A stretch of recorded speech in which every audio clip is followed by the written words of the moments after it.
Welcome to this week's episode of Humans in 5. A few weeks ago, a huge story broke in the news. A recent study in North America, Europe, Australia, and New Zealand found that sperm counts have declined by more than half among men.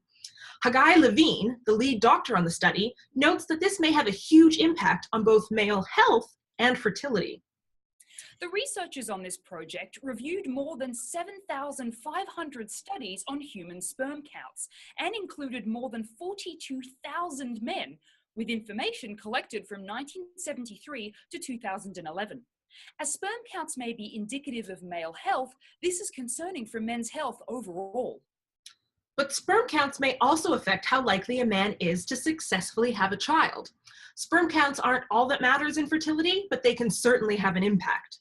This study didn't try to find why this decline has happened, but previous studies point the finger at environmental factors. Diet, smoking, and environmental pollution may be to blame. From an evolutionary perspective, our ability to reproduce is a huge concern. As we've talked about before, men's health is also a huge area of research due to their shorter lifespans. However, today, we're going to focus on one aspect of the news coverage of this story that caught our eye. In our society, even in the 21st century, women are often considered the custodians of fertility. Baby making is framed as being solely our business, and fertility issues are socially women's issues, even though it takes two to make a baby. Women who are childless, whether by choice or not, are often perceived as not meeting their duty. They're often shamed or questioned as to why they don't have children, which can be very harsh for women who are having difficulty conceiving. Even if her eggs are sound and healthy, the blame for not getting pregnant is often hers and hers alone. This blaming of women's bodies starts quite early in a girl's life. Menstruation is a natural part of a woman's reproductive cycle, but culturally, it's considered disgusting or something to hide. For example, when we have our periods, we tend to hide supplies when going to the bathroom. Women shuffle in with their bags to hide that A, they're menstruating, and B, they need to manage their period blood.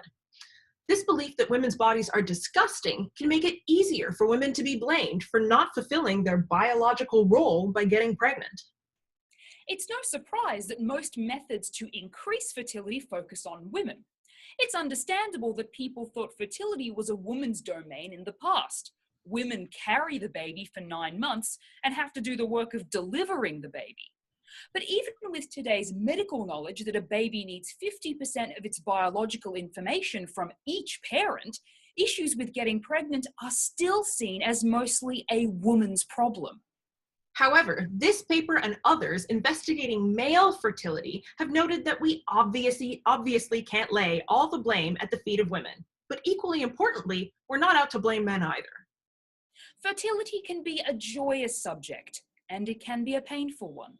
But as our society acknowledges the role of men in fertility and parenthood more and more, let's remember to shift our attitudes towards women and their role in making a baby as well. We hope today's episode has given you some fertile ground for discussion, and we'll see you next time on Humans in 5. And don't forget to subscribe!